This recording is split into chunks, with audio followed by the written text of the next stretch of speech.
todas las compañeras, amigas y a las personas que nos visitáis por primera vez. Sois todos bienvenidos a nuestra casa. La RAE define mujer como persona del sexo femenino y yo a esta definición les quiero añadir unos cuantos calificativos. Valientes, inteligentes y fuertes. Cada una de estas cualidades las representan las mujeres que hoy nos acompañan. Son mujeres luchadoras que han sabido visibilizar lo que representan las mujeres en las situaciones más difíciles de la vida. Lama Kamal es ingeniera informática, experta en ciberseguridad de profesión, nacida en Cisjordania y lleva 4 años viviendo en España, si no me equivoco. Es una activista incansable en defensa de la causa palestina. María José Lera, doctora en psicología y profesora de la Universidad de Cádiz, es coordinadora del proyecto de cooperación con Gaza en la universidad y autora de varios libros y artículos donde analiza la naturaleza e el impacto de la ocupación israelí y las posiciones con respecto de Occidente. Y Zara, ella es una activista saharaui, fundadora y expresidenta de la Asociación de Mujeres Saharaui en Europa, filóloga y experta en relaciones internacionales. Ellas nos van a transmitir la visión de la mujer en este conflicto. Pero antes de comenzar, me gustaría que nos pusiéramos de pie para guardar un minuto de silencio por todas las mujeres que han muerto en la lucha defendiendo su identidad, por tantos niños y niñas que han sido asesinados o han visto truncadas sus vidas para siempre, y por todos los hombres que siguen inmersos en esta ocupación.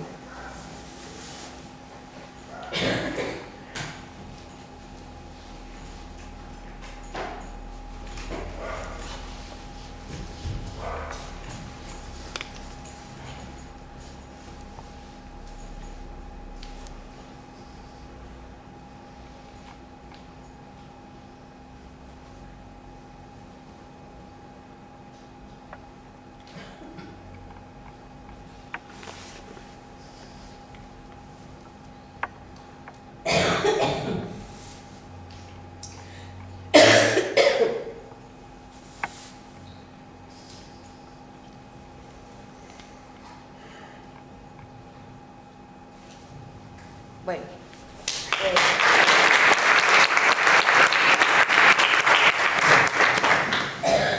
pues nada, ya para empezar, bienvenida a las tres, muchas gracias por estar con nosotros, muchas gracias por seguir diciéndole al mundo lo que verdaderamente ocurre allí y concedernos el privilegio de conocer de primera mano cuál es el papel de la mujer en este trágico episodio de nuestra historia. Si quiere empezar, vamos unos 20 minutitos cada uno, si no me parece bien. Y si quieres empezar, Lama. Vale. Vale. Hola, gracias a todos para venir, para escucharnos. La mujer palestina es la piedra angular en el metro y ella es el miembro más importante en todas las familias en Palestina. Y además, ella es responsable, a veces ella es la única responsable en casi el 10% en todos los hogares en Palestina. ¿Por qué? Porque el marido o la pareja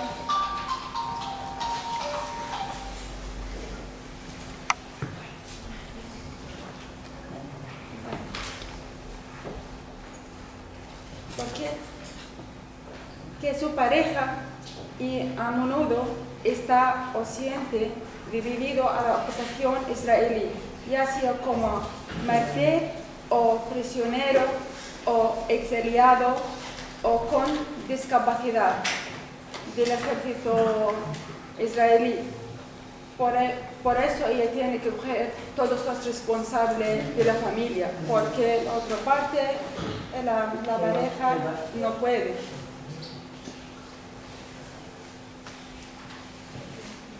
Ella tiene que apoyar a sus niños o su familia en la parte de fisiología, en la parte económica, en todas las partes.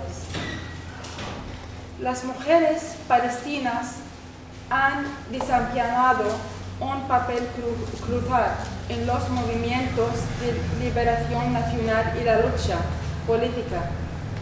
Desde 1967 hay más de 17.000 mujeres han sido en las cárceles israelíes sin derechos humanos ni derechos de mujeres, sin agua agradable para beber, sin tratamientos ni nada en cárceles israelíes.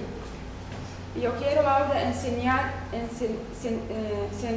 el más importante que pasa actualmente en Gaza, que las mujeres dan el embarazo a sus hijos entre los escombros en los hospitales, sin anestesia.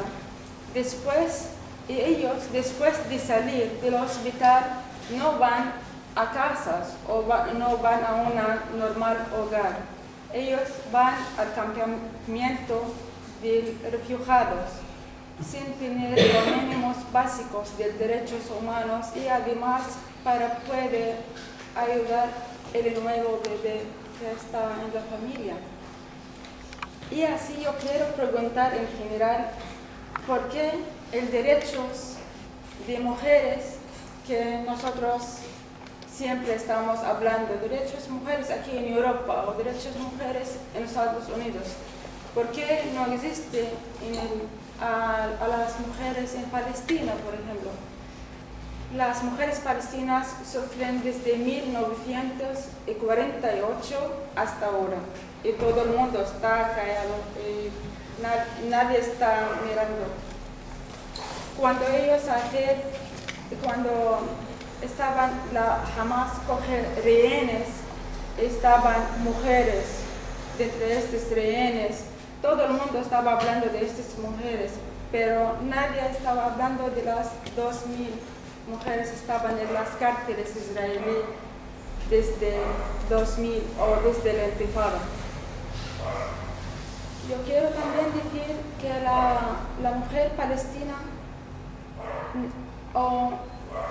son educadas, no son como las propagandas que estás en Europa, por ejemplo, son malas mujeres o lo que sea. Por ejemplo, mi abuela, ella estaba enfermera durante la guerra palestina desde 1945 hasta 1948. Ella estaba a ayudar la gente estaba en los hospitales. Y después ella estaba a decirme que su sufrimiento en Jaffa y qué pasa cuando los ejércitos israelíes vienen y bombardean todos los pueblos en Jaffa, que se llama Tel Aviv ahora. Y además, justo con su amiga, su amiga se llama Esther, ella judía, pero después de la guerra 1948, mi abuela estaba refugiada en Gaza y después refugiada en Jericó, pero su amiga Esther, ella judía, porque el ejército han bombardeado su casa directamente, ella judía, porque al final nuestra guerra no es una guerra entre religión, no es una guerra del Islam o de judíos. Ellos están solo utilizados. Qué pena, a veces yo tengo pena a los judíos porque ellos están usando el nombre de los judíos. Y después ella da la llave de su casa para mi madre, porque mi madre ella estaba trabajando también como profesora. Y mi abuela dice a mi madre, recuerdo que tienes que volver un día a mi casa en Jaffa. Y ahora también mi madre dice a mí lo mismo, y no lo sé si yo tengo que decir esto a mi hijo, o cuántas generaciones tenemos que decir esta historia, porque es suficiente, yo creo, porque estamos 65 años en guerra, es la más alta ocupación en la vida. Yo no puedo imaginar que ahora, en 2023, estamos con muchas tecnologías, con muchos derechos, muchas legislaciones, y al final hay mujeres sufriendo. Solo después terminó el alto al fuego a Gaza, desde ayer hasta ahora, casi 24 horas, más de 40 mujeres han matado en solo 24 horas. Justo con más, el resto son niños. los niños se tienen como edad de un mes o un día o están bebé. Y yo quiero también decir de mí sufro para llegar a la España, porque los palestinos normalmente nosotros no tenemos el derecho de mover. Cuando yo quiero viajar y salir fuera de Palestina, porque soy palestina, no puedo utilizar el aeropuerto de Israel, tengo que irme a Jordania. Físicamente, desde Jericó a Amman, solo 40 o 50 minutos ya, pero necesito que esperar y perder 6 o 7 horas de mi vida solo para cruzar. Para cruzar de parte de Palestina, después de parte de Israel, después de parte de Jordania, y cada vez como estoy en el aeropuerto, el checkpoint del aeropuerto, para irme a la Jordania, después utilizar el aeropuerto de Amman. Y si el ejército un día no quieren trabajar, ellos se pueden cerrar la puerta y ya está. Por ejemplo, el sábado ellos no trabajan. Si por ejemplo yo tengo avión y voy a volver por la tarde, el sábado tengo que esperar el día siguiente para entrar a irme a mi casa, porque la puerta está cerrada. Y si el día siguiente ellos no quieren trabajar, pues la puerta está cerrada también. Tengo que solo esperar. Y desde aquí tenemos porque Israel ella ha firmado muchos acuerdos de derechos humanos. Ella firma en 1991 el acuerdo del niño y en 1992 el acuerdo de derechos de las mujeres, y además como ella conocida el parte ocupación tiene que ser responsable a todo esto, pero al final no aplica nada y no respeta ni la ley internacional ni los acuerdos. Y sí, y ahora yo quiero decir que hay muchas mujeres, o no son mujeres, son niñas, ahora mismo en Gaza han perdido toda la familia, tienen edad de 3 o 4 o 5 años. Y por ejemplo tiene su hijo, su hermano de 1 año, ahora ella como coger el responsable del madre. Puedes mirar a una chica, una niña, tiene 5 o 6 años, puede hacer todas las cosas como una mujer tiene edad de 30 años o más. Y cuando tú hablas o preguntas a ella, dice directamente, sí, soy responsable, ahora sí, soy su madre. Yo soy su espalda ahora mismo.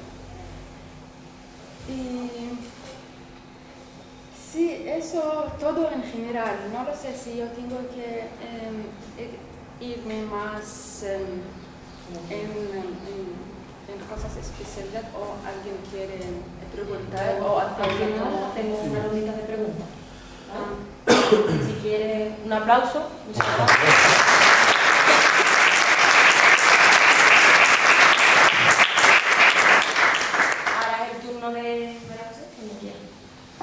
Pues bueno, muchas gracias por invitarme a estar aquí, además aquí con 2 personas que son ellas, las que representan a 2 pueblos oprimidos. Yo al fin y al cabo no soy ni saharaui ni palestina, entonces bueno, es un papel diferente, ¿no? Yo me considero una gran privilegiada.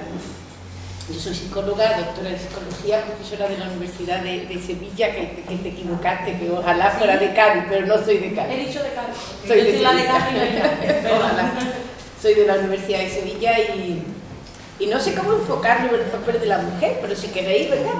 Me tiro a la piscina a ver cómo enfoco aquí el escenario del papel de la mujer, ¿no? Una mujer privilegiada, porque yo estoy en la zona del ser, yo estoy en Europa, tengo pasaporte, no vivo bajo ocupación, tengo libertad, tengo derechos que son respetados, tengo muchísimos privilegios, ¿vale? Entonces, como mujer con privilegios es necesario ponerlos al servicio de las personas que más lo necesitan.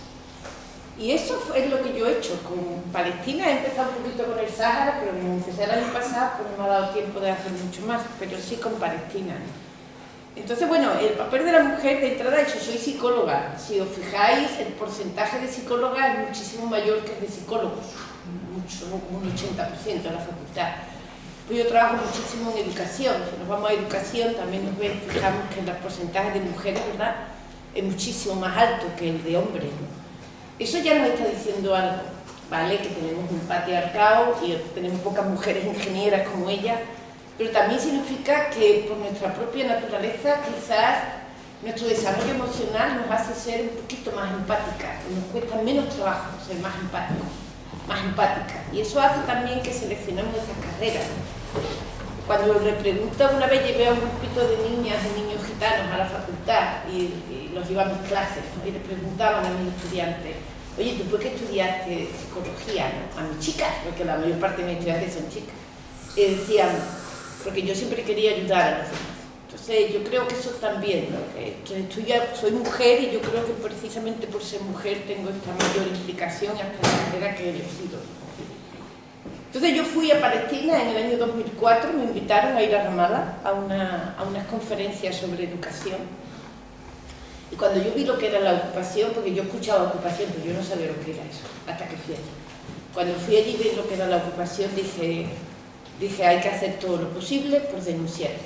Entonces me fui a mi propia universidad, que tiene unos estatutos muy bonitos, que ponen el primer artículo del estatuto, dice: esta entidad, esta universidad pública, tiene que dedicarse a la defensa de los derechos humanos allá donde sean vulnerables.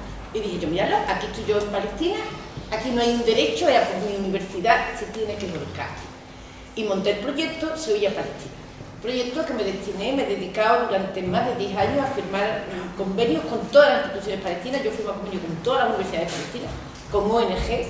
He llevado estudiantes cada año, he llevado un grupo de estudiantes, de profesores, a conocer la realidad, a empezar proyectos, a hacer TFM, tesis doctorales, es decir, todo lo que puedo. A los colegios, poner en marcha proyectos en los colegios, tanto en Cisjordania como en Gaza, invitar a la gente.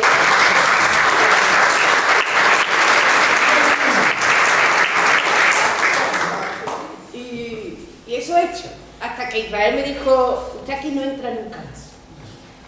Y dije: ¿por qué? Porque usted es un gran peligro para nosotros. Pero yo soy muy chica y yo no hago nada, yo más que hago trabajo en la universidad, así que no puedo entrar ni a Gaza ya, ni a Cisjordania, ni a Israel, ni a Jerusalén, ni a nada. Y algo que yo vivo con mucha pena, me doy cuenta que otra vez yo era una privilegiada. Porque la mayor parte del planeta no puede entrar en Palestina, no puede entrar en Israel. No puede entrar nadie que sea de Egipto, ni de Irak, ni de Líbano, ni de Jordania, ni de ningún país árabe, de ningún país musulmán. Y los países musulmanes y árabes casi son la mayoría. Pero tampoco pueden entrar personas de Latinoamérica, ni de Tailandia. Los que hemos visto ahora secuestrados de Tailandia, esos llegan allí con permisos de trabajo. Pero en el momento que se acaba el permiso de trabajo, tú no puedes entrar. Con lo cual uno descubre que solamente se puede entrar si eres canadiense, estadounidense o europeo. Y todo esto que no tengas antepasados palestinos, porque es verdad, si tienes antepasados palestinos, por muy belga que sea, tampoco puedes entrar. Entonces de pronto uno descubre que efectivamente esos privilegios pues tenemos que usarlos, ¿no? Y a eso me dedico, y bueno, me he dedicado mucho tiempo, ¿no? Y la verdad es que ha sido reconocido, me han dado premios, a Mujer Andaluza, 2 veces me han felicitado, me han premiado con el premio Clara Campo Amor, que me he acordado ahora, que yo se me había olvidado, ¿no? Pero sí, yo creo que como mujeres y hombres, evidentemente como colectivo tenemos mucho que hacer, ¿no? Y ya pues, porque vamos a animarnos, ¿no?, a tener un debate después. Voy a dar algunas pinceladas para el debate, ¿no? En este caso, ¿qué posición tenemos nosotras y nosotros desde este mundo privilegiado en el que estamos, ¿no?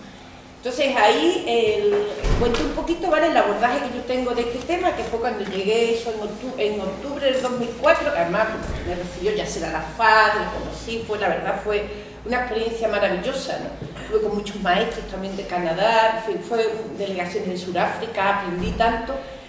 Entonces me di cuenta cuando estaba allí que allí dice la gente: esto es el conflicto israelo-palestino. Y yo dije: esto no se llama conflicto. ¿Cómo va a llamar un conflicto a una situación que están los tanques en la puerta de los colegios amenazando a los niños?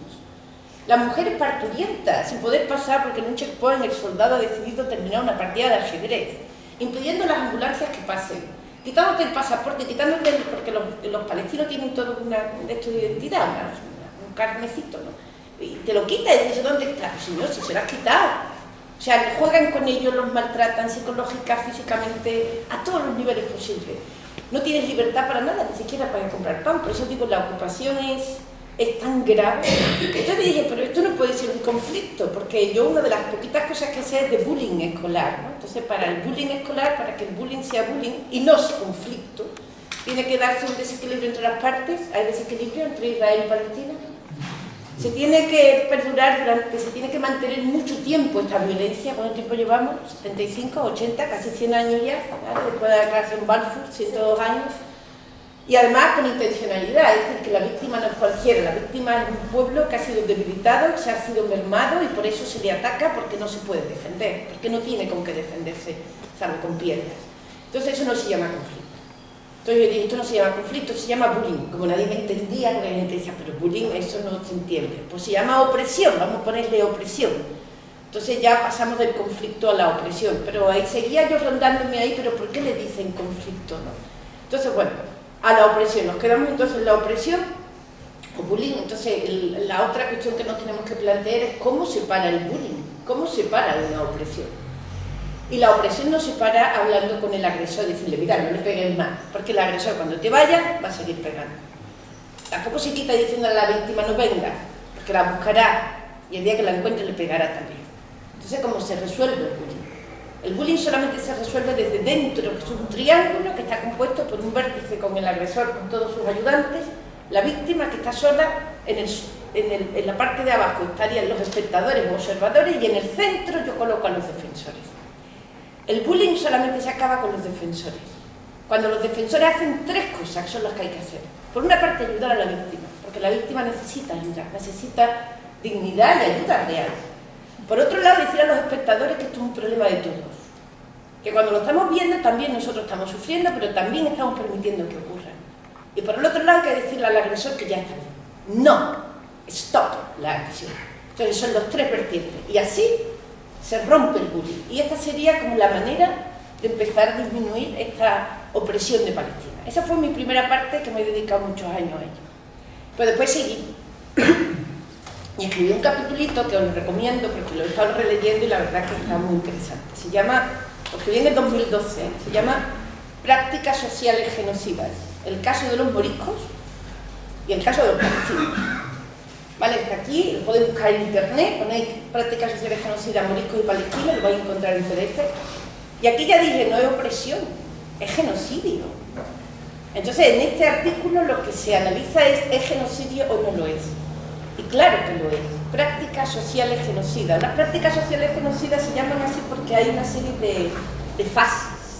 Un genocidio no se comete así, porque para matar a tanta gente no se puede hacer ni un año ni dos. Se tarda casi 100 años en cometer un genocidio.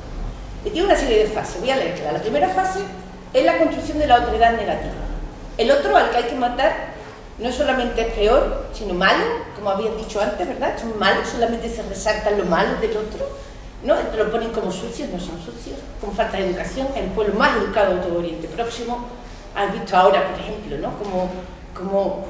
Como Israel devuelve, ¿no?, a esos prisioneros que no son prisioneros, que son secuestrados, que están en las cárceles secuestrados, y los devuelven con las manos rotas, con los huesos rotos, con enfermedades, esqueléticos, llevan un mes casi sin comer.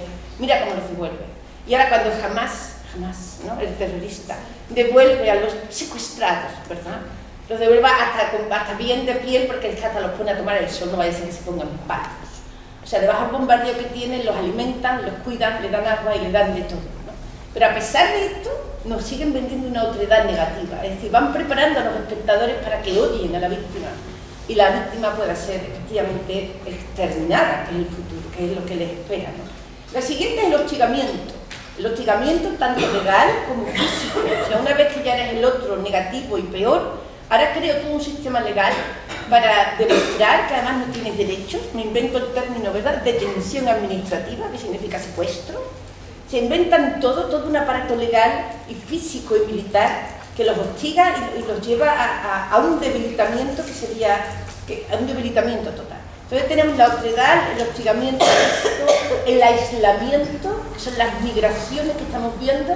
No solamente se les pone detrás de un muro, sino que ahora mismo los refugiados, como te has dicho de tu abuela, ¿cuántos refugiados quiero ya? Los de Gaza, ¿cuántas migraciones más? y además que sigo bombardeando, el aislamiento que nos lleva a perder también incluso las conexiones con la familia, el apoyo social que podrían tener.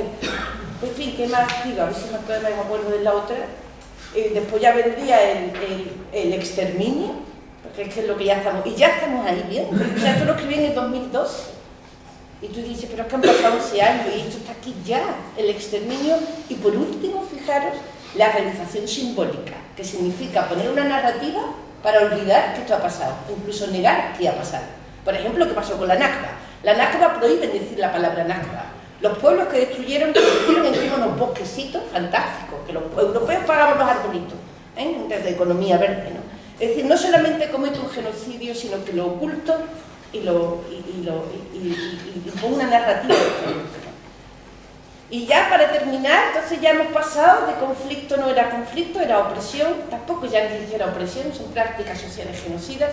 Y ya en el 2023, yo creo que ya hay que decirlo con todas las letras, que estamos presenciando un genocidio de libro, de manual. Lo ha dicho el de la ONU, lo dicen todos los representantes, lo dice todo el mundo. Y ante un genocidio no queda más que actuar, porque si no actuamos, somos nosotros los que perdemos. Israel está ahora mismo contribuyendo a la deshumanización del mundo. Porque cada vez que vemos esas imágenes, y no lloramos, sino que decimos, bueno, no pasa nada, nos estamos deshumanizando. Así que yo lo digo, cuando vemos, hay que llorar. Y que mientras que no sigan matando periodistas a Al Jazeera, para que Al Jazeera pueda seguir, que es la única que está emitiendo imágenes desde la zona. Que llevamos ya más de 70 periodistas asesinados. ¿Para qué? Para que no lo cuenten.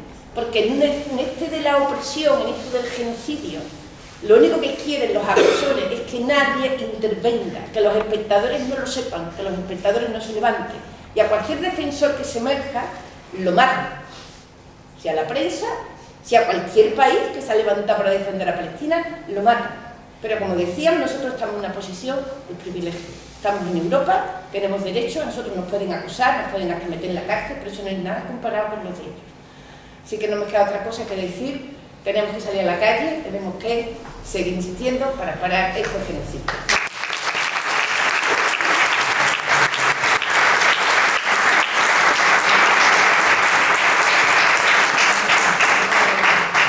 Muchas gracias y ahora cuando quieras. Muchas gracias, muy buenos días a todas y a todos. Es un placer para mí también hoy estar aquí entre vosotros.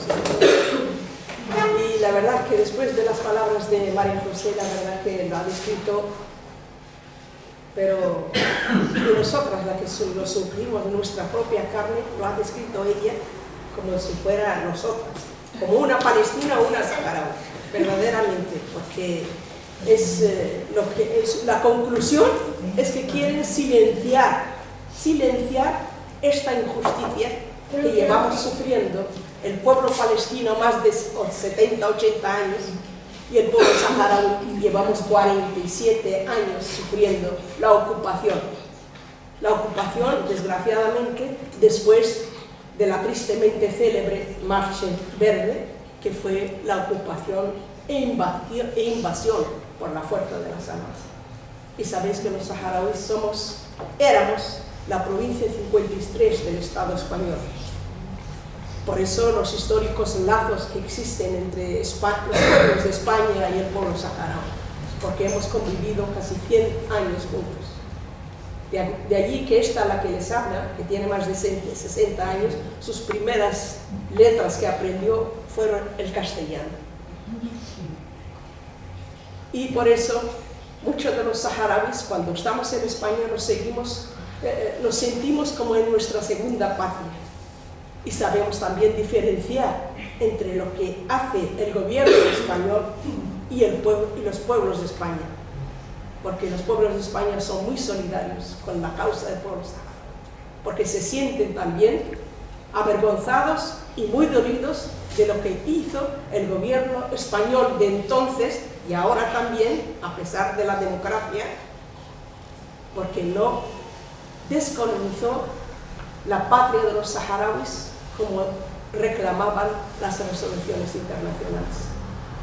Y en este conflicto, y en esta guerra, que también lo es, pero tratan de silenciarla, las mujeres saharauis hemos participado directamente, hemos jugado un papel creo que muy importante, porque hemos tratado siempre de participar directamente en esta lucha de liberación nacional, esta lucha que lleva el pueblo del Sáhara Occidental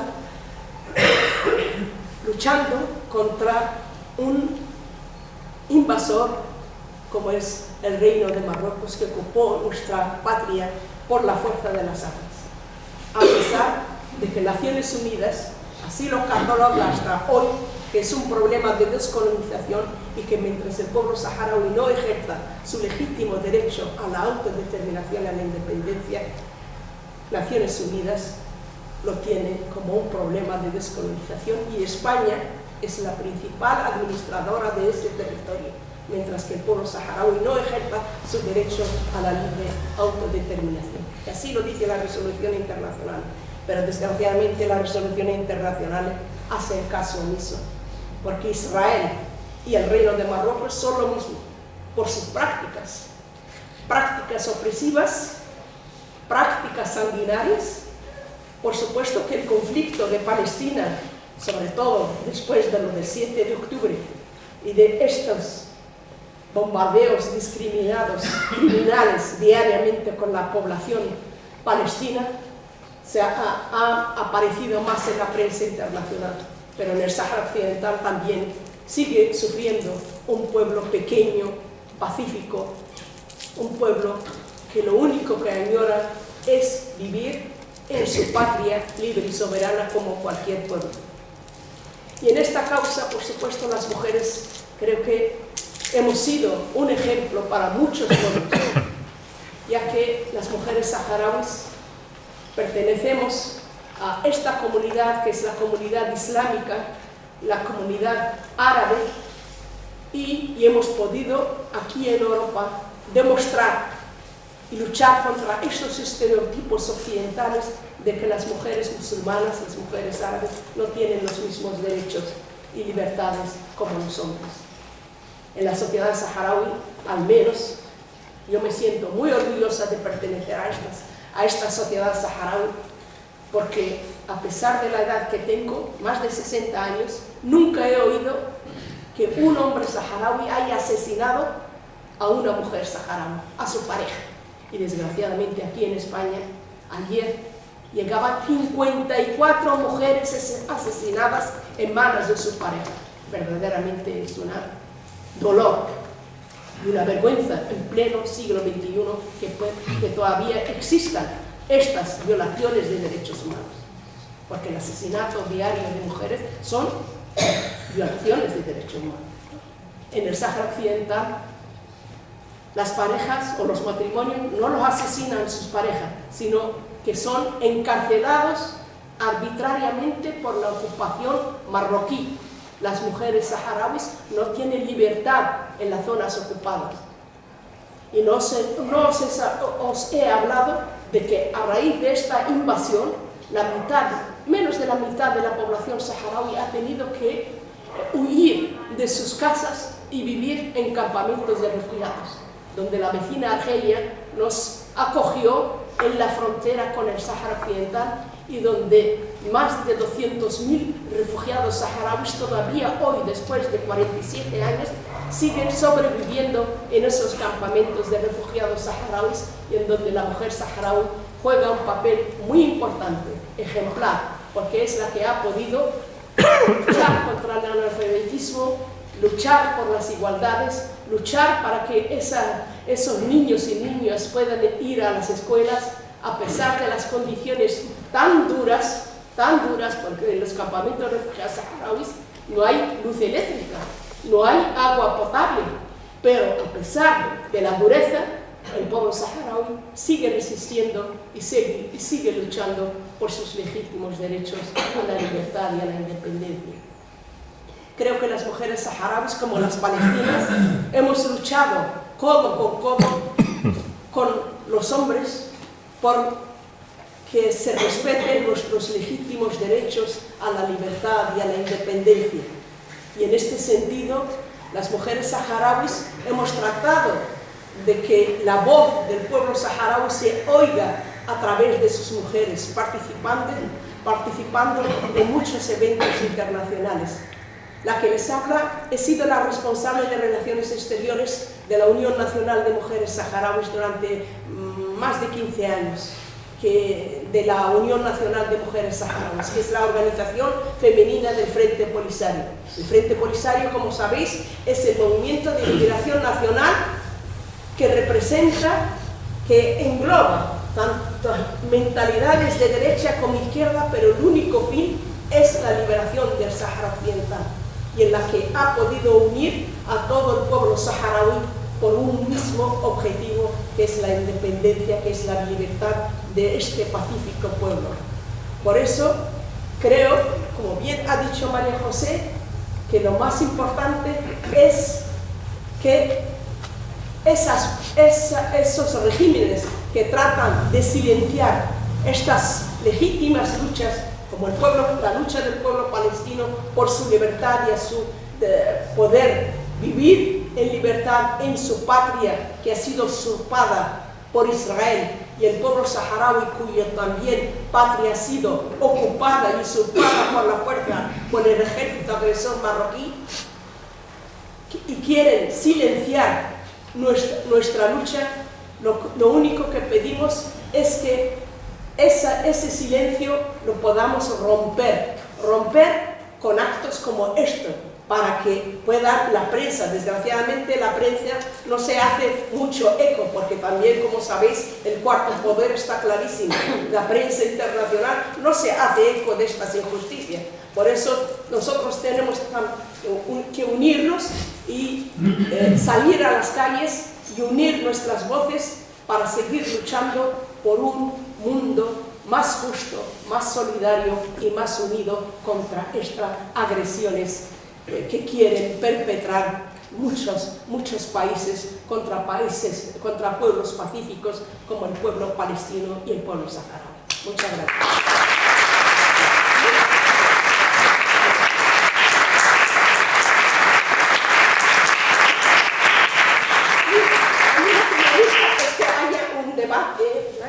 Preguntas y respuestas, y creo que sería que es lo mejor. Después de esta perspectiva tan femenina y feminista, pues pasamos a las preguntas o a lo que querráis decir, si alguien tiene... Bueno, gracias por venir y estar aquí. Una pregunta para concretar en el contexto de mujer palestina o saharaui. ¿Cómo está el mundo universitario de la mujer en Palestina? ¿Cómo está la educación en Sahara? Si alguien quiere estudiar una carrera, ¿cómo se enfoca todo eso? Porque el resto es como lo provincial de genocidio. Quiero particularizar en eso. ¿Quieres? Adelante. Mira, desgraciadamente, en 1975, cuando España salió del Sáhara Occidental, después de casi 100 años de colonización, éramos muy pocos las privilegiadas que hemos alcanzado por lo menos el bachiller superior. Entre ellas me incluyo. Cuando salió España había un médico nada más, un médico graduado. Después de 100 años de colonización. Pero claro, era la España franquista, y como se dice que los Pirineos comienzan en el tercer mundo, la España muy atrasada. Y también la colonización afectó muchísimo, porque había dentro del pueblo saharaui mucha ignorancia, desgraciadamente. Y lo primero que hizo el Frente Polisario es luchar contra ese analfabetismo. De allí que las primeras campañas, lo primero que hizo es luchar contra el analfabetismo. Y hoy, después de 47 años, se puede decir que hemos podido lograr liquidar el analfabetismo y también contar con centenares y centenares de médicos, ingenieros, enfermeras, todas las profesiones. De allí que nuestro gobierno, el gobierno saharaui, no ha escatimado esfuerzo alguno en que la población se cultive y se eduque, sobre todo a nivel universitario, que es Y para nosotras, sobre todo las mujeres, decimos siempre que existe una diferencia abismal entre una mujer educada y una mujer ignorante. La educada no puede, la ignorante no puede reivindicar sus derechos como mujer, porque existe una diferencia abismal. Cuando tienes ese arma que es la preparación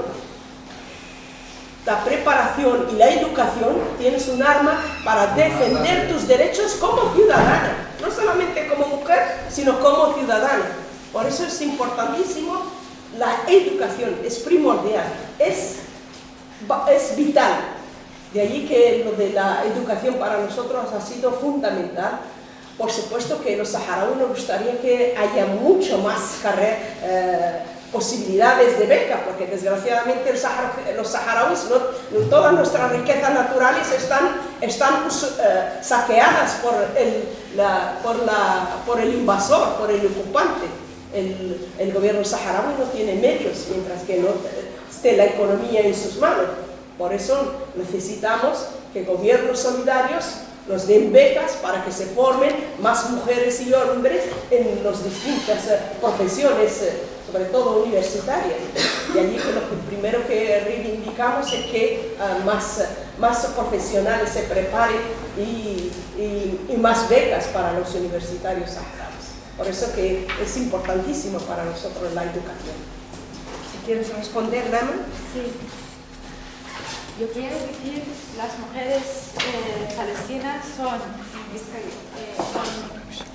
tienen muy nivel de educación ante nuestra Nakba, ante nuestra catástrofe, ante 1948. Ellos estaban trabajando en el industrial, ellos estaban profesores, ellos estaban inspectores, ellas estaban trabajando en todos los niveles del Estado palestino. Y además el porcentaje de mujeres que completan el grado en Palestina es más que los hombres que completan el grado. Y además en Palestina es como más o menos no pueden las chicas casarse antes que terminar su grado, porque nosotros mirando el certificado como es una arma.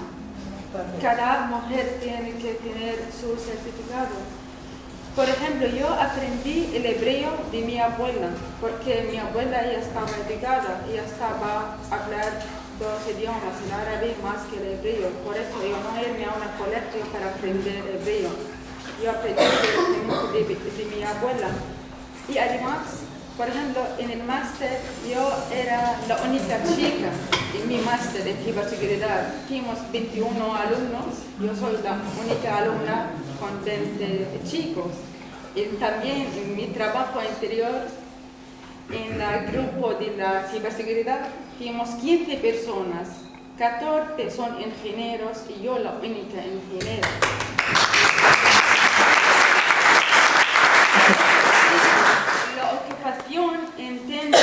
La ocupación intenta a provinos de continuar nuestra educación o comparar todos universidades. Por ejemplo, ahora en Gaza, todas las universidades ya no existen. Ellos comparar hasta el cero. Pero, ¿qué pasa? Todas las profesoras que están refugiados en campamentos de refugiados hacen como una clase de todos los niños. Y a ellos si tienes la edad de 10 o tienes la edad 15. Y cuando tú, por ejemplo, hablas con un niño que tiene 3 o 4 años, especialmente en Gaza, tú sientes como él tiene muchas informaciones de toda la vida. ¿Por qué? Porque su madre o su hermana o cualquier mujer, siempre las mujeres dan informaciones a la nueva generación. Y ellos siguen a continuar. Por ejemplo, mi madre, ella estaba a continuar su educación y tiene 5 niños y trabajando, porque ella es profesora.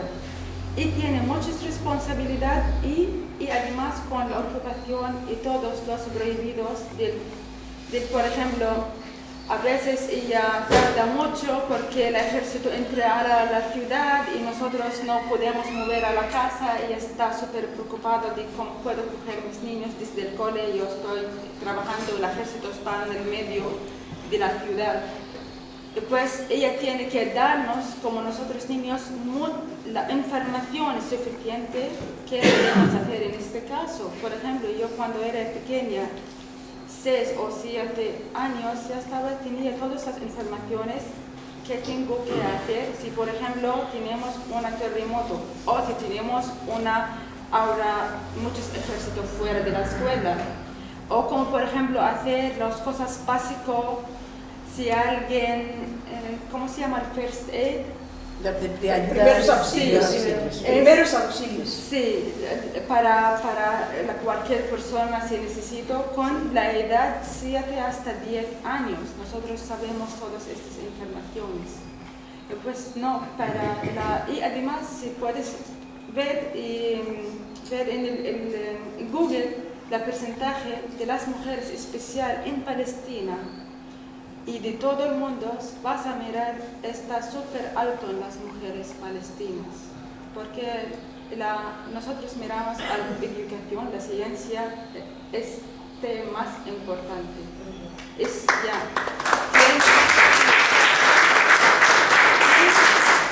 Puedes vivir en Palestina, puedes vivir sin comida, sin agua, pero no puedes vivir sin ciencia, sin educación. Y podemos vivir sin libertad, pero no puedes vivir sin continuar tu educación. Por ejemplo, todos nuestros prisioneros que están en las cárceles israelíes, ellos a veces cumplían 10 o 15 años, pero ellos terminan el grado, máster, doctorado y más cosas. Esto en el secreto, con el abogado, y cada año solo enviar como una papel de investigación porque es prohibido si el ejército sabe esto. Pero ellos continúan esto y cuando sale del cárcel después de 20 años, por ejemplo, él tiene suficiente información, tiene muchos certificados, porque él no estaba solo, si estoy en el cárcel y ya está. No, estaba a estudiar, estaba a leer, estaba a estudiar, estaba a investigar. Y sí, esto por la parte de...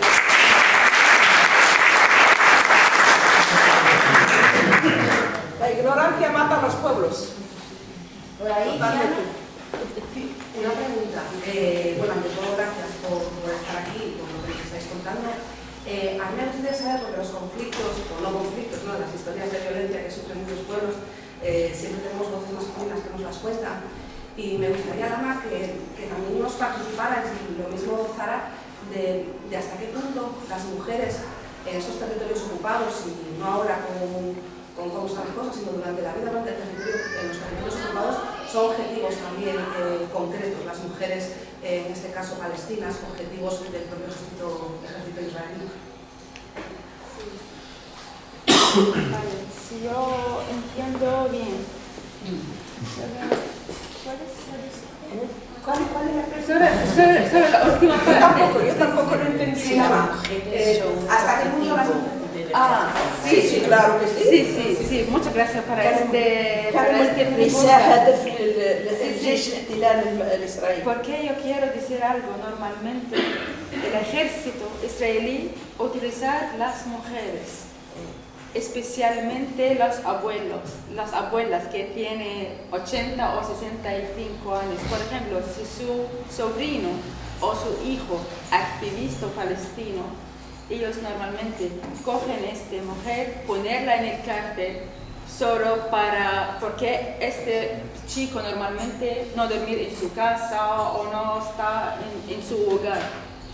Pues ellos normalmente cogen la madre o la hermana si tiene 12 años, ellos siempre enfocan a esta edad para dar más presión a este chico. Pues sí, son objetivos. Y además, ellos sí piensan, los ejércitos israelíes piensan que las madres, ellos se quieren preparar a estos chicos para hacer, por ejemplo, ataques a Israel. O esta mujer, ella, desde su hijo, desde el pequeño, ellos ellos dan informaciones solo para hacer ataques a Israel, o tienes que ser activista, o tu objeto en la vida solo, por ejemplo, hacer estas cosas. El ejército israelí piensa que las madres palestinas hacen esto. Por eso, todas las mujeres que están en la cárcel israelí, ellos no tienen crímenes, ellos no tienen evidencia. Que no han cometido ningún delito. Sí, no cometen ningún delito, pero ellos ponerse en cárcel solo para dar más presión a los miembros en la familia o lo que sea.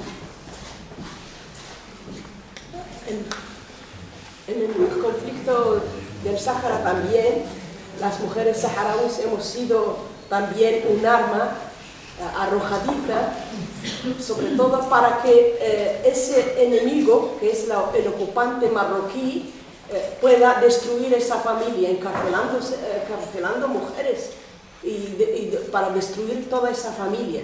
Las mujeres saharauis, por supuesto que también, igual que los hombres, han sido encarcelados, han desaparecido y han sido enterrados en fosas comunes. Pero esto la prensa internacional no habla de ello, desgraciadamente. Por eso quieren silenciar nuestra lucha pacífica. Y como sabéis, el Sáhara Occidental, desde el 91, desde el cese el fuego de Naciones Unidas hasta hace 2 años, hubo un cese el fuego decretado por Naciones Unidas para la celebración de un referéndum en el Sáhara Occidental para que el pueblo del Sáhara Occidental pueda elegir libremente si quiere ser parte de Marruecos o ser independiente. Marruecos ha puesto todos los obstáculos porque sabe que la mayoría del pueblo saharaui votaría por la independencia. Por eso, al no ver que después de 30 años de espera, el pueblo saharaui ha tenido que luchar otra vez. Y ahora llevamos 2 o 3 años que ha empezado otra vez la guerra en el Sáhara. Y en esto las mujeres hemos jugamos un papel muy importante en las zonas ocupadas y en la zona liberada del Sáhara Occidental. Yo quiero añadir una cosa. La gran ejemplo que pasó el año pasado con la periodista Shirin Abu Akleh, ella la periodista de Jazeera, y además ella mujer y cristiana, y más tiene doble nacionalidad, tiene nacionalidad de Estados Unidos, pero ellos no respetan ni su trabajo como periodista, ni su nacionalidad como de americana, ni su situación como una mujer está trabajando en frente de todas las cámaras.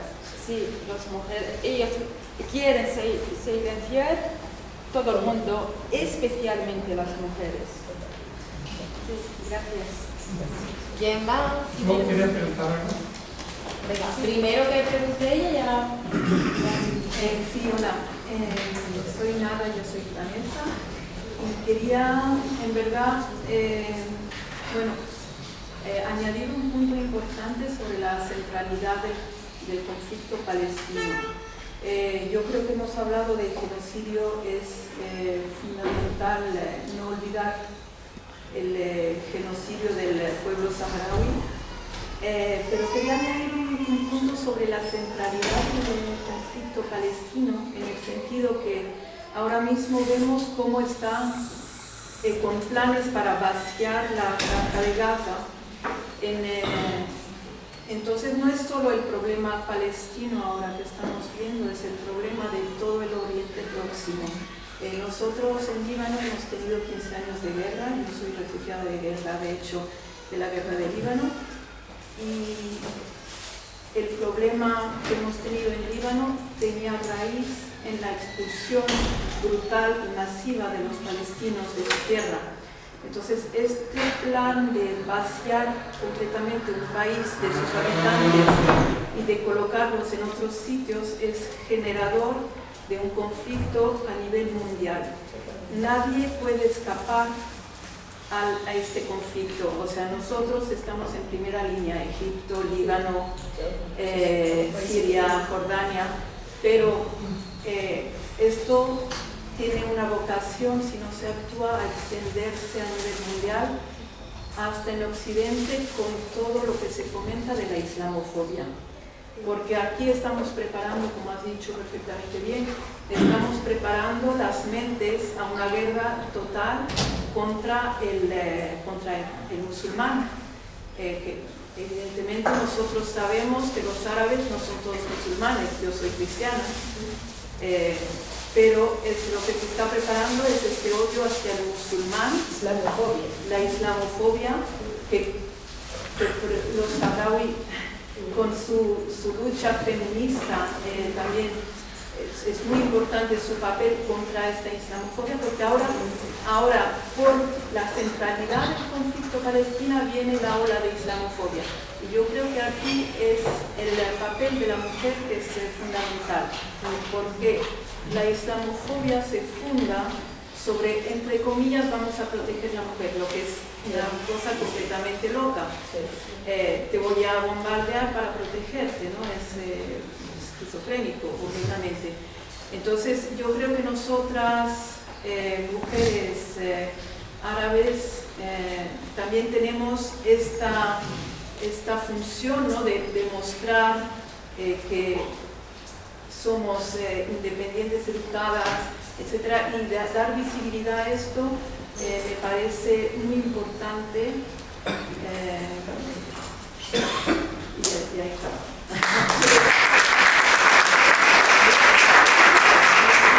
Desgraciadamente en Occidente lo que quieren es lavar esa cara del agresor, del ocupante, diciendo que es luchar contra el Islam. No es así. El Islam es una religión que por su propio nombre, Salam, es paz. Es conocido. Los musulmanes, la mayoría son pacíficos, pero desgraciadamente Occidente y todos sus lacayos tergiversan ese objetivo, diciendo que la mayoría de los musulmanes son terroristas. También en Sudáfrica, por ejemplo, cuando Nelson Mandela luchaba contra el apartheid, era un terrorista. Para Occidente, todo el que luche por su derecho a vivir libre e independiente es terrorista. No tenemos que luchar contra estos términos que Occidente y sobre todo Estados Unidos, Israel, Marruecos y todos sus lacayos quieren limpiar esa imagen, diciendo que ellos están luchando contra unos separatistas, contra unos terroristas. No es así. Lo que están luchando, lo que están tratando de blanquear su ocupación ilegal, su agresión perpetrada contra unos pueblos pacíficos que solamente reivindican vivir libres e independientes como cualquier pueblo, el palestino y el saharaui. Lo que quieren es eso, que se les respete sus legítimos derechos a la libertad y a vivir en paz en su tierra, reconocida internacionalmente. En las Naciones Unidas lo reconocen, la legalidad internacional reconoce Palestina, la tierra de los palestinos, el Sáhara Occidental, la tierra de los saharauis, por la que están luchando diariamente por su libertad y dignidad, como cualquier pueblo. Muchas gracias.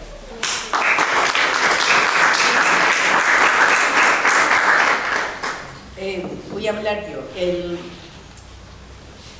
Mira, yo entiendo lo que dices, pero yo no lo veo ya así tan claramente, ¿vale? Es decir, ese era el escenario que se dibujó en el inicio del siglo XXI. El 11S corresponde a ese escenario, ¿no? Donde nos venden un choque de civilizaciones con una intencionalidad de crear una islamofobia que permitiera la destrucción de todos los países que han sido destruidos. Afganistán, porque Afganistán también era musulmán, había que machacarlo. Irak, Líbano, Libia, Siria, es decir, todo esto fue lo que se ha hecho, es decir, es que estaba el plan hecho.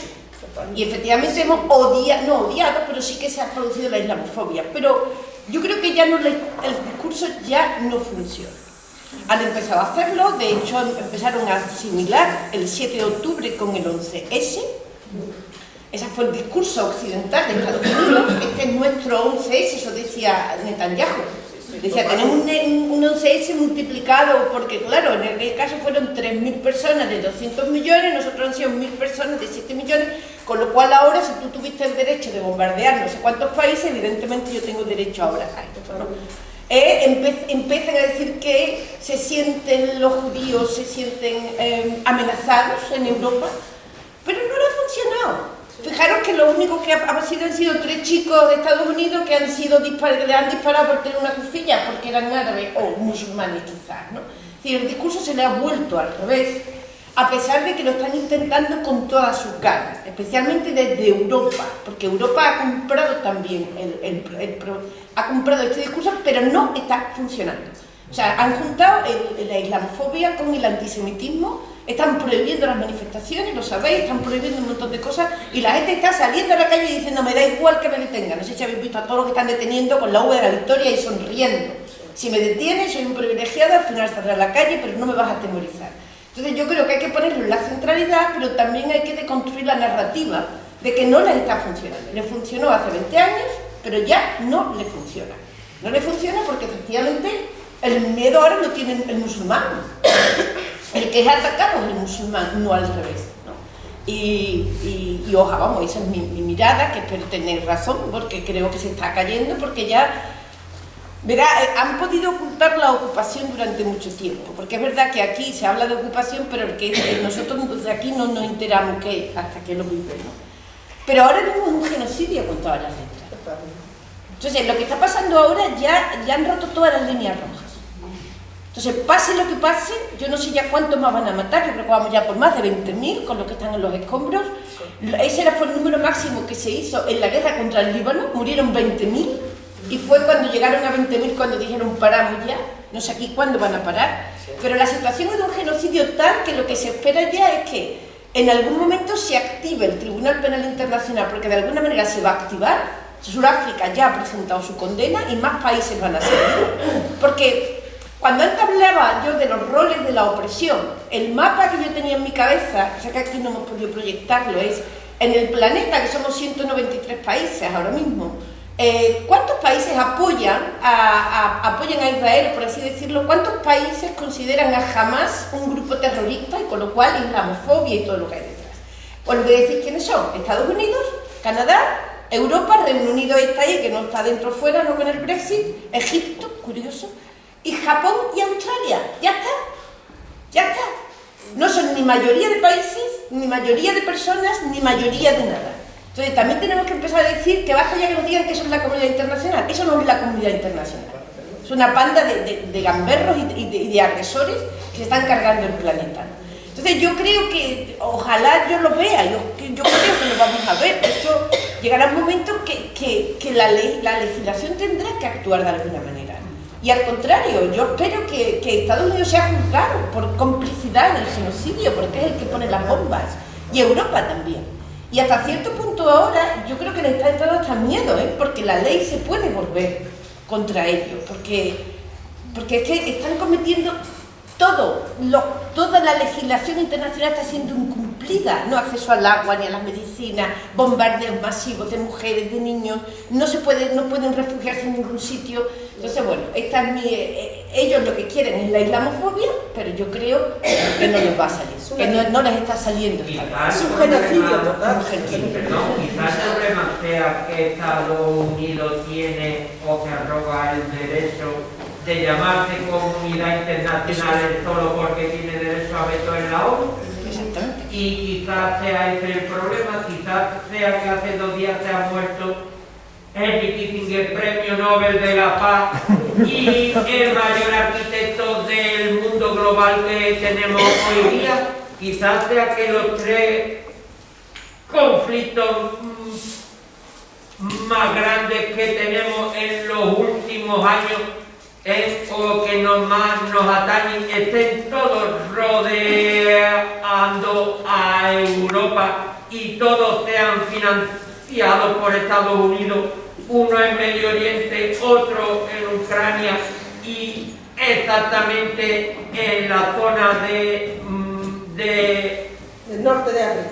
Del norte de África y el Sahara, que es donde hay una cantidad de fosfato impresionante que para fertilizantes y para todo tipo de usos militares necesita Estados Unidos y por eso tiene de socio a Marruecos. Todas estas cosas pueden ser que sea posible, ¿vale? Digo yo por poner un poco de contexto, es que quizás por ahí pongamos que los actores que están en la ONU no sean quizás los actores, es que vemos muchas veces las películas y los vaqueros siempre son los buenos. Señores, vamos a dejar de ver las películas de Hollywood, que los vaqueros no eran siempre los buenos. Vamos a ver de vez en cuando a todos los estados darle una manita.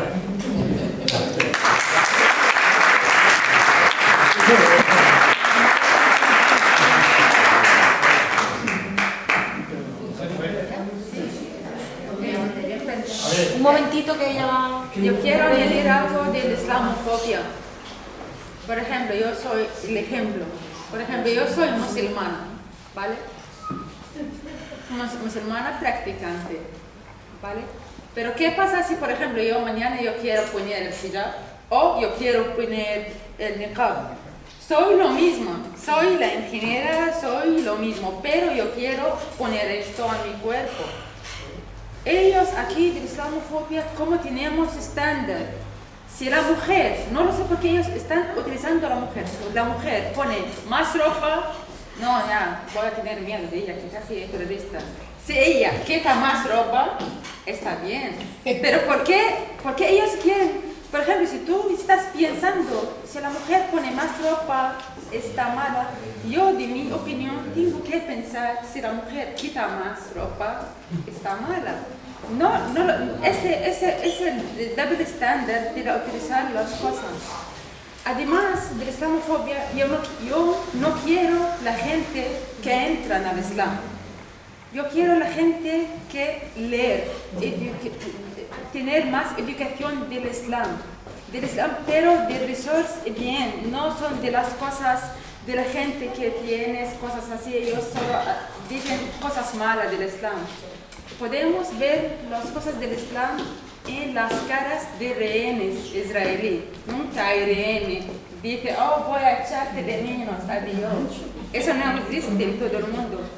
Además, si recuerdan nosotros, cuando estaban aquí, tenemos el gran ejemplo, Andalucía, casi 900 años. Andalucía estaba el mejor estado en todo el mundo, no solo en toda Europa. Aquí estaba la mejor educación, la mejor economía. Todo el mundo estaba a venir aquí solo para trabajar. Yo tengo que emigrarme a Andalucía porque hay trabajo, hay universidad. Europa estaba viviendo en la oscuridad, pero las andaluces estaban viviendo como el paraíso. La cuarto de baño de las andaluces estaban como una casa súper grande. Y la gente de Europa no sabe qué significa baño. Y después ellos entran y hacen todas las cosas malas. Eso es el gran ejemplo de cuando estaban aquí los musulmanes, que ellos hacen. Ellos no estaban terroristas o lo que sea. Estaban viviendo juntos con los judíos, los cristianos, los musulmanes, juntos. Porque los musulmanes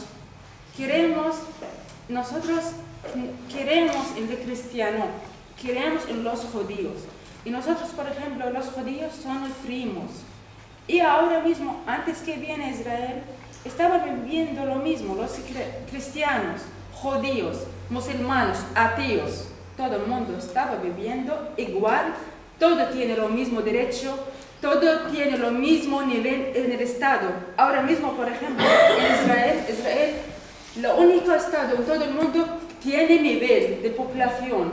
Por ejemplo, si eres judío, vale, estás en nivel alto, pero tienes que ser judíos americanos o de Canadá o de Rusia. Vale, después los judíos árabes de Irán, Irak, Yemen. Y al final, si no eres judío, eres nada, no puedes trabajar, no puedes hacer muchas cosas porque eres nada. Y ellos también ponen ese estándar a los judíos mismo, seres judíos rubios está bien, pero seres rubios sin azules, sin ojos azules, hay problemas. No estás arriba, estás abajo. Double standard. Sí, por eso yo quiero a la gente que leer, solo buscar y leer. No cambias de religión, no cambias nada, solo leer. ¿Qué pasa? ¿Qué es de gente? Y estamos ahora mirando el ejemplo de la gente de Gaza. Mira, ahora toda la gente piensa, estoy en una depresión súper fuerte, no tengo trabajo, no tengo nada, mira mi vida. Y cuando miramos a la gente de Gaza, después ellos salir de una bomba, ellos perder toda la familia, gracias a Dios, no pasa nada, porque el Dios quiere. A mí estoy feliz, porque si el Dios quiere esto, yo estoy feliz. Al final lo más importante es mi tierra. Por eso ahora estamos mirando, hay como más de 2.000 gente gazín en Palestina, están en la parte de Egipto. Ellos están esperando a la frontera de Gaza para entrar a Gaza. Ellos saben que Gaza está bajo el fuego. Y toda la gente de Israel están saliendo. Ellos más o menos están en la paz más en Gaza. ¿Y por qué la gente de Gaza quiere entrar? Esta gente quiere salir. Por muchas cosas, por el corazón, por la alma, por el pensamiento. Sí, ya está.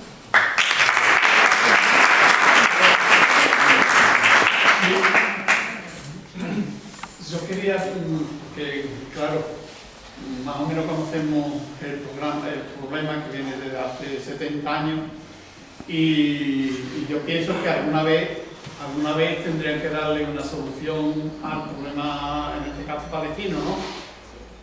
Ahora se está hablando, después de los primeros ataques de Israel, se le ocurrió a nuestro gobierno decir que bueno, que había que luchar por la creación de un Estado judío, ¿no? Perdón, palestino. Y digo, bueno, y todos estos 70 años no había ocasión para intentar poner los cimientos de ese Estado palestino. Entonces la pregunta es si creéis la gente palestina que después de esta tragedia que está ocurriendo habrá que buscar una solución al tema. Entonces, ¿creéis que la creación de ese Estado palestino pudiera ser a largo y medio plazo o a medio y largo plazo la solución del problema? Sí, para vivir Estado, vale. Los palestinos estaban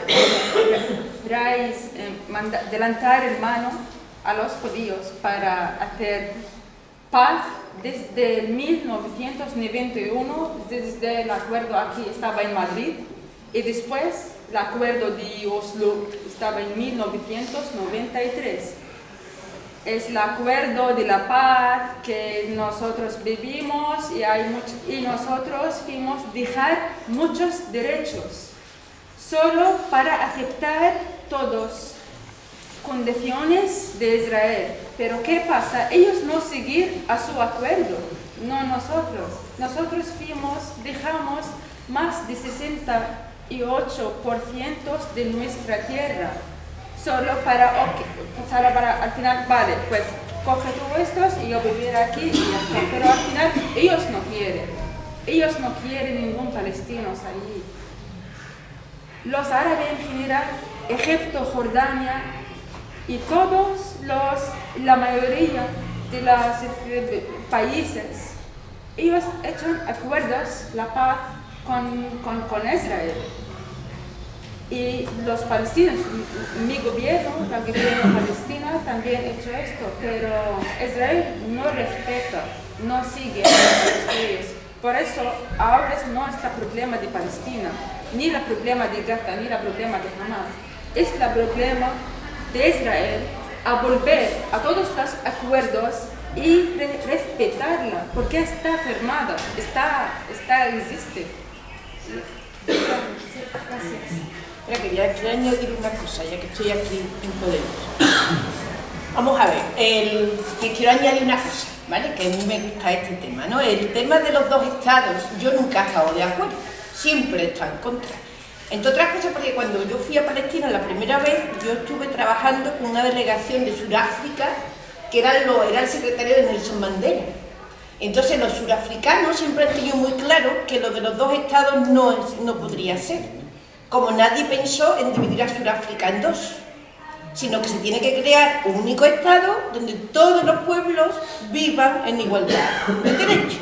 Entonces yo eso siempre lo he visto tan lógico, pero claro, yo llegaba aquí, dos estados, que no son dos estados, que tú no puedes tener a Gaza y Cisjordania sin conectar, que Cisjordania además es un archipiélago de islas.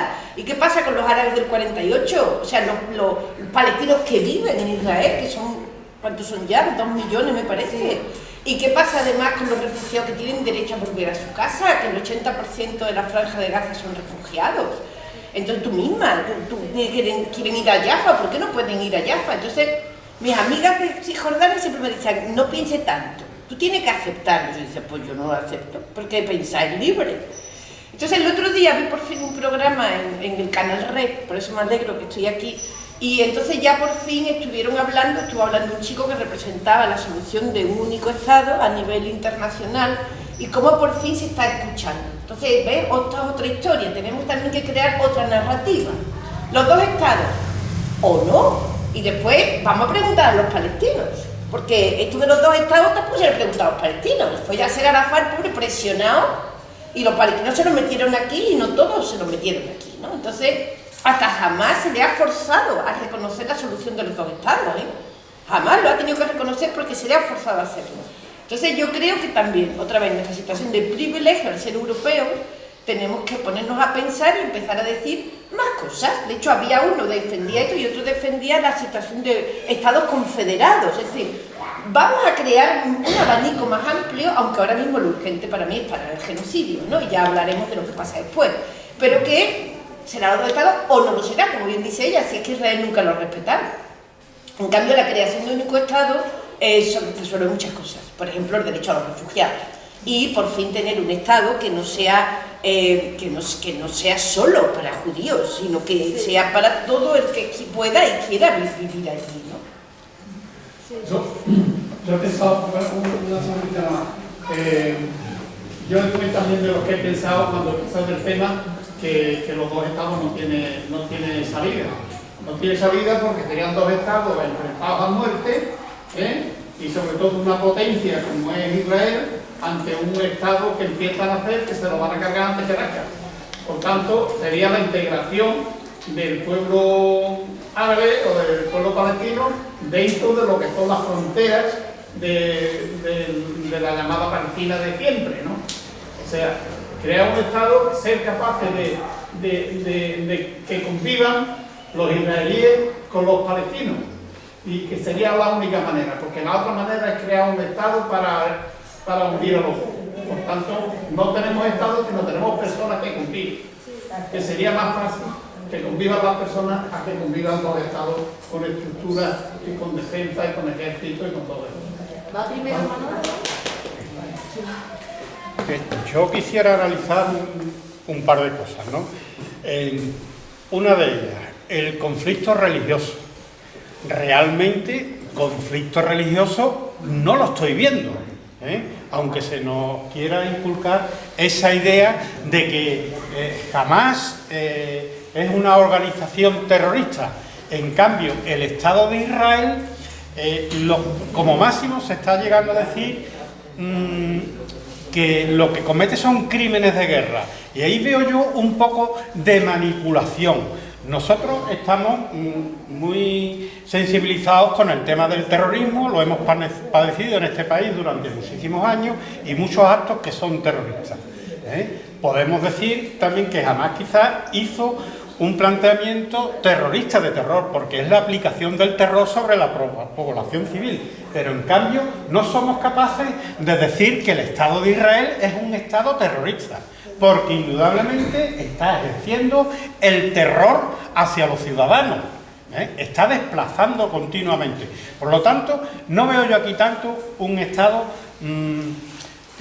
digamos, un conflicto de guerra, porque además las guerras suelen ser contra países, pero pero aquí se da una guerra contra una organización de tipo social, que puede ser Hamás. La podemos configurar como queramos, pero las consecuencias de toda la historia del pueblo palestino y el pueblo judío es de represión continuamente, donde normalmente viven un pueblo, que es el judío, que vive bien, con una cierta riqueza, y en cambio otro pueblo que comparten el mismo territorio,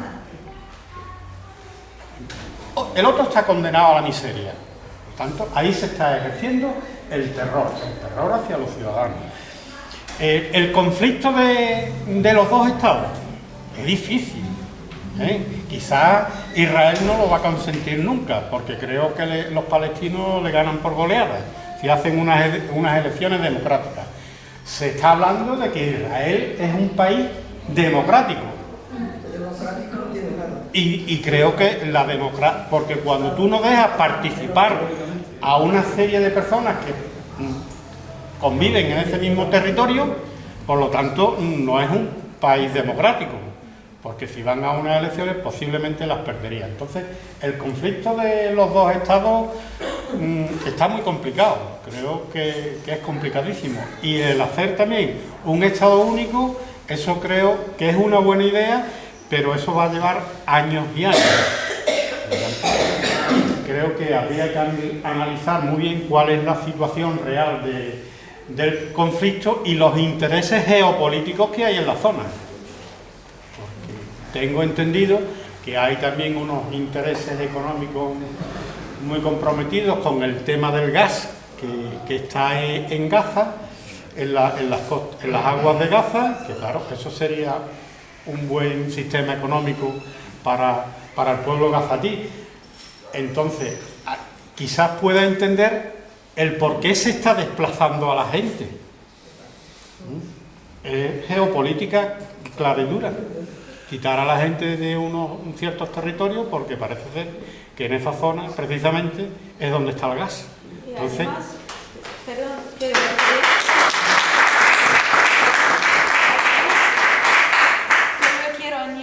palabra, el proyecto de abrir la tren desde India y cruzar Saudi Arabia y se termina en Gaza. Por eso la gente de Gaza tiene que ser desplazado ya, porque la línea está justo directamente al centro de Gaza.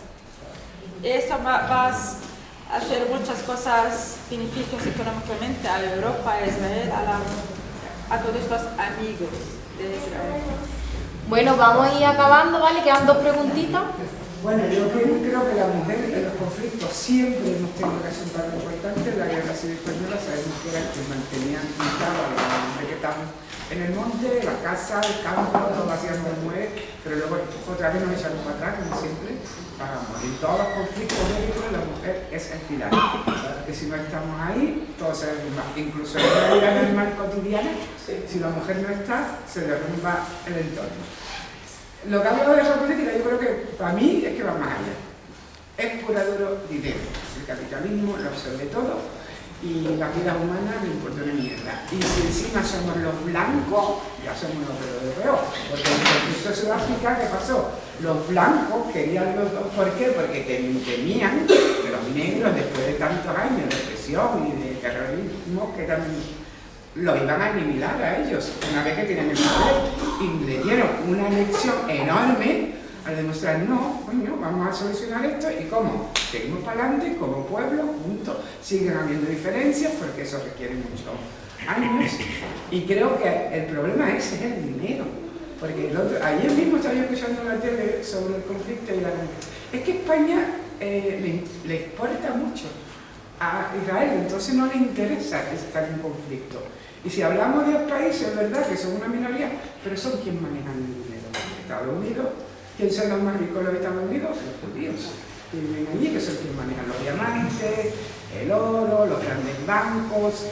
O sea, a América no le interesa estar en conflicto con Israel. Y de hecho, de las 150 sanciones que tienen, han cumplido 2. Si cualquier otro país hiciera eso, ya lo hubieran metido mano, vamos. Pero claro, si encima estamos hablando, no es la islamofobia, eso es lo que nos quieren vender. Es la islamofobia que tengamos miedo de los árabes cuando vienen aquí y tal. No, es el dinero.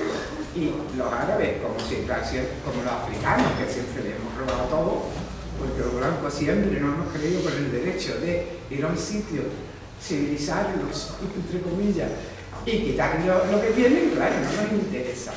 Entonces yo creo que este conflicto es más de dinero que de problemas con el Islam, porque están destruyéndolo todo. O sea, este discriminio que tuve en las ciudades, como están totalmente bombardeadas por temas cosas. Ahora, como lo vamos a poder reconstruir nosotros, pues para nosotros. Y cuando me dicen, es que los pobrecitos israelíes que están allí no tienen culpa, perdona, si yo me voy a vivir a un país donde yo sé que donde está mi casa han echado a una familia que vivía allí durante siglos, también tengo que asimilar que corre un riesgo. Y demasiado cargado, porque yo digo que a mí me pueden dar una aguantar, me pueden dar dos, me pueden dar tres, pero la quinta te voy a dar una piña, que creo que es lo que ha hecho Hamas. Hamas ha dicho, ya está, ya hasta aquí hemos llegado, porque se le ha ido prohibido, lo que ha dicho, venga, vamos a dejarlo, no vamos a prohibir, venga, vamos a dejarlo de otro sitio, y al final lo que han hecho ya, un grupo, como ETA hizo aquí, que también tenía sus razones, aunque no estuviéramos de acuerdo, mucha gente, llega un momento que tú ya puedes revolver. Yo puedo ser muy pacifista, que lo soy, pero hay un momento en que ya les pasa aquí. Y eso es lo que ha pasado en Israel, que ya les tocaba a ellos sufrir un poquito. Y sacan que han matado 2 hermanos a 3 judíos, pero no a las 2 mujeres que han muerto en estas 24 horas. Y ahí nos demuestra cómo el valor humano depende de tu color de piel, de tu religión y del país donde vivas. Y eso es una vergüenza. Hoy en día, en el siglo que vivimos, todavía estamos así.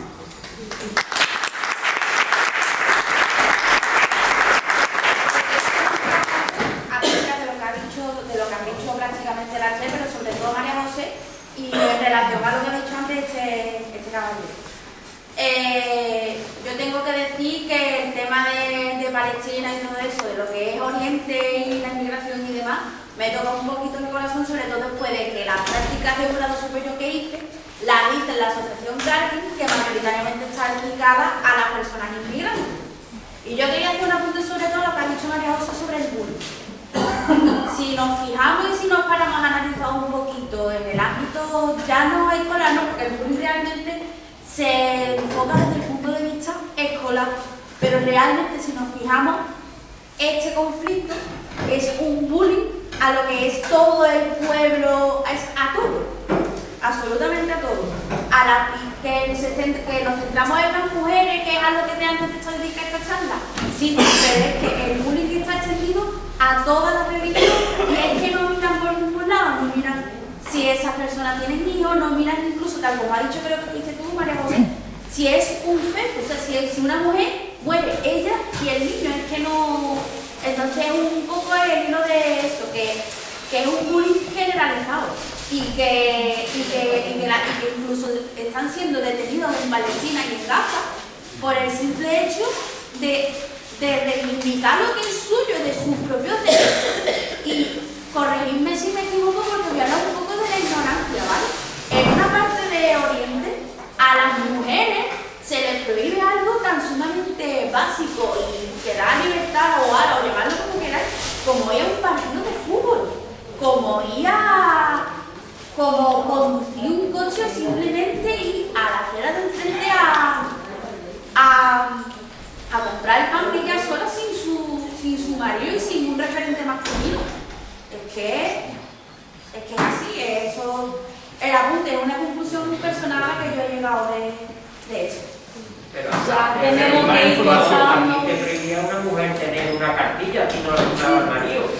Por eso exactamente. Pero eso siempre es cuestión quizás de un machismo. Tengo que hacer cuando yo mismo he vivido con mi madre las buenas reglas que han enseñado a los hombres. Yo no sé por qué pasaba esto. Vamos a ir terminando ya. Lo más importante que esos son ciertos regímenes los que tergiversan el Islam. Por ejemplo, el Corán no dice que una mujer no pueda ni tiene los mismos derechos que el hombre. Son ciertos regímenes los que tergiversan el Islam. A mí el Corán no me prohíbe que no hable con un hombre, ni que le salude, ni que vaya a comprar, ni que vaya... Son ciertos regímenes los que tergiversan el Islam a su propio beneficio. Los ciertos regímenes... No son hombres. Exactamente. Bueno, pues ya se va cortando, ¿cierto? Ya vamos cortando. Muchas gracias a las tres por vuestra...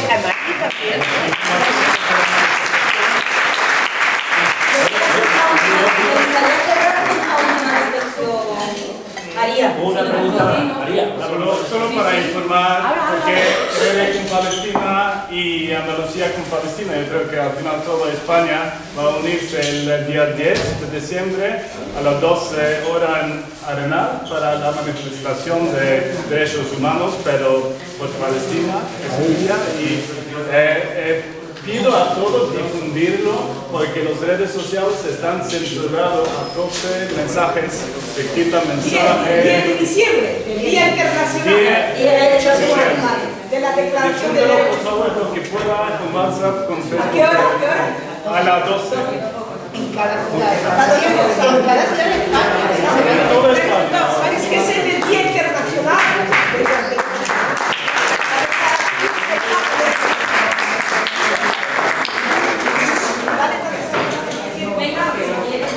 Vale, se está levantando la gente, pero a ver, por favor. Después de haber escuchado todas las intervenciones, sobre todo de público asistente, llego siempre a las mismas conclusiones, que es que tenemos una ignorancia total sobre lo que ocurre fuera de la Europa en la que vivimos. Hemos estado usando como feministas, sabemos lo importante que es el significado de las palabras y hemos estado generalizando con judíos y no hemos hablado del sionismo. Habéis hablado de una parte del capitalismo, de la economía, que ahora se está utilizando como excusa, pero los tres padres del sionismo, ¿vale? Ya hay escritos registrados desde 1931 donde habla del exterminio total de Palestina, porque es la tierra prometida por sus cojones donde tienen que vivir todos y todas las judías. Y no se nos olvide que la única manera de que esto tenga una solución real es que el judío no sionista, que la judía no sionista, que sí está saliendo a las calles a manifestarse, acaben con la parte terrorista, integrista, que es la sionista. Igual que no podemos confundir el islamismo con el yihadismo, ni la islamofobia con muchísimas cosas. Cuidado con lo que decimos